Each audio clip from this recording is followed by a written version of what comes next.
When Charles Goodyear discovered vulcanized rubber in 1839 by total accident, it changed the tire game forever. His invention started a snowball effect that resulted in the invention of air-filled tires in the early part of the 20th century. Today, factories produce more than 250 million new tires a year. Before a tire is actually approved for mass production, engineers craft the design in specialized computer software. This software allows tire engineers to simulate the performance of tread design and other design parameters. The software creates a three-dimensional color image of a possible tire design and calculates the effects of different stresses on the proposed tire design. Computer simulations save money for tire manufacturers because many design limitations can be discovered before a prototype tire is actually assembled and tested. After the design is approved, manufacture can finally begin. The modern tire is made up of 10 to 15 different components, which include natural and synthetic rubbers, chemical additives, and carbon black, a pigment. These materials are delivered to the factories in rail cars and are transferred to storage. Then, computer systems measure out specific batches of rubber and chemicals for mixing, which are then sent into a Banbury mixer. The Banbury mixer consists of a large cylindrical mixing chamber with two intermeshing rotors inside. Before the mixing process begins, the mixing chamber is heated to raise the temperature of the rubber compounds. Heating softens the rubber, making it more malleable and easier to blend with the other ingredients. Once the chamber is heated, the rotors start rotating in opposite directions. As the rotors move, they create a shearing and kneading action within the mixing chamber. This action causes the rubber and other ingredients to blend together.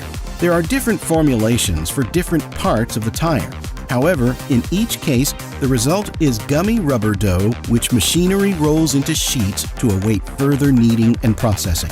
For the corded ply, polyester unrolls into a machine called a calender. The calender is equipped with rollers that apply warm rubber to both sides of the fabric. This produces a rubberized fabric that will be used to reinforce the tire. This fabric ply is needed because rubber alone isn't sturdy enough to make a tire. Numerous cotton cords spinning off of bobbins are now pulled into the rubberized fabric. This cording provides channels for venting air during the tire building. The tread is the outermost part of the tire that comes into contact with the road. It is made of a specially formulated rubber compound with unique patterns and designs for optimal traction, handling, and wear characteristics. Making rubber for tread requires three different rubber formulations. Extruders shape the three streams of rubber and then they enter a die that forms them into one. Many paint rollers apply different colored stripes. This way, the factory can identify the different ingredients during processing. To avoid tension, the system creates slack in the feed. A blade then slices the tread rubber to length. Finally, it's time for all the elements of the tire to come together.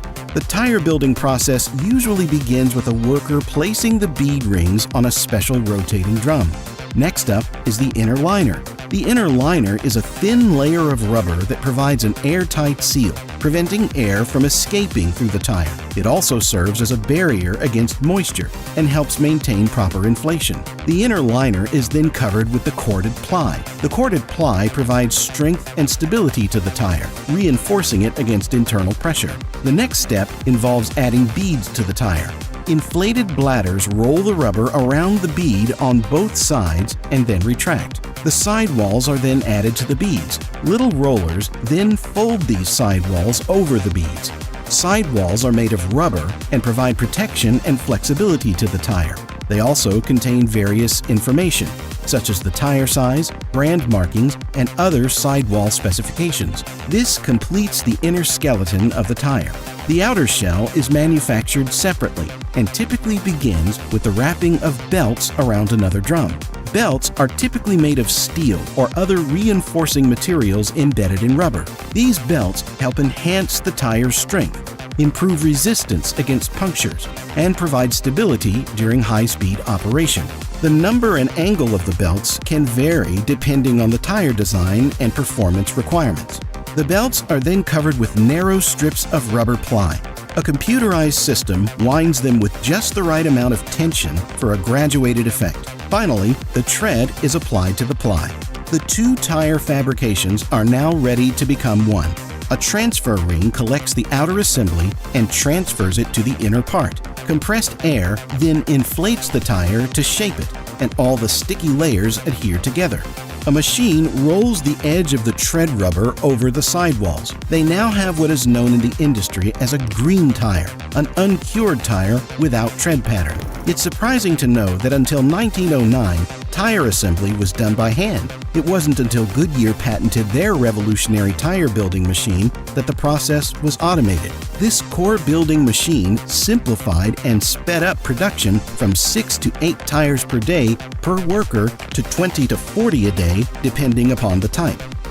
The green tire is placed inside a large mold for the curing process. A tire mold is shaped like a monstrous metal clam, which opens to reveal a large, flexible balloon called a bladder. This green tire is placed over the bladder, and as the clamshell mold closes, the bladder fills with steam and expands to shape the tire and force the blank tread rubber against the raised interior of the mold. During this curing process, the steam heats the green tire up to 280 degrees. Aside from the molding, the time in the hot pressurized mold causes the rubber to vulcanize, a chemical reaction that transforms it from a weak, sticky substance to one that's strong and elastic. After curing, excess rubber is trimmed away, leaving a clean and smooth tread surface. The tire then undergoes a thorough inspection to detect any defects or abnormalities. This step is crucial to ensure quality control and safety. When a new tire design is being manufactured for the first time, hundreds of tires are taken from the end of the assembly line for destructive testing. Some of the tires, for example, are sliced open to check for air pockets between body plies, while others are pressed down on metal studs to determine puncture resistance. Still, other tires are spun rapidly and forced down on metal drums to test mileage and other performance characteristics. Once the tires pass inspection and testing, they undergo additional finishing processes. These include applying a layer of protective coating, marking the sidewalls with brand names and tire specifications, and adding any required labeling or branding elements. The finished tires are packaged and prepared for distribution. They are typically stored in warehouses before being shipped to retailers or automotive manufacturers. The global tire market attained a volume of $314.07 billion USD in 2022, driven by growing demand from the developing regions and rising technological advancements. This number will continue to grow bigger as the population continues to explode. If you like this video and want to watch others like it, head on over to this one.